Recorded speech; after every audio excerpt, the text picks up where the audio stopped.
Ja, servus liebe Kinderautoren, schön, dass ihr heute wieder reinschaut.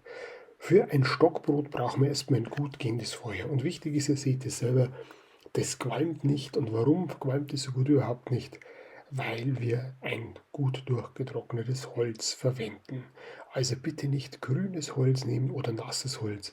Damit vertreibt ihr nur die Fliegen, die Schnacken und es entsteht keine Glut, so wie wir es hier haben an unserer mobilen Feuerstelle. Die ist nämlich auch toll, weil es den Rasen schont.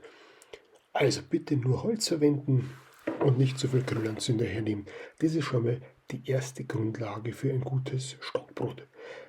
Als nächstes habe ich mir hier einen ganz einfachen Hefeteig angesetzt. Ich nehme da so eine kleine Handvoll und forme zwischen den Händen eine Wurst daraus. Das macht den Kindern auf jeden Fall auch Spaß. So, jetzt nehme ich den Stock und tue diese Hefewurst sozusagen einmal darum und ein bisschen festdrücken. So, das Ganze halten wir jetzt übers Feuer. Wichtig ist, über die Glut, nicht hinein, wie man hier sieht, direkt in die Flammen, weil dann verbrennt das Ganze, das ist alles andere als gesund. Also nur über die Glut halten. Ja, wann ist ein Stockbrot fertig? Ganz einfach, wenn man es ohne Großkraft locker vom Stock runterziehen kann, dann wisst ihr, es ist geschafft und ihr könnt es essen.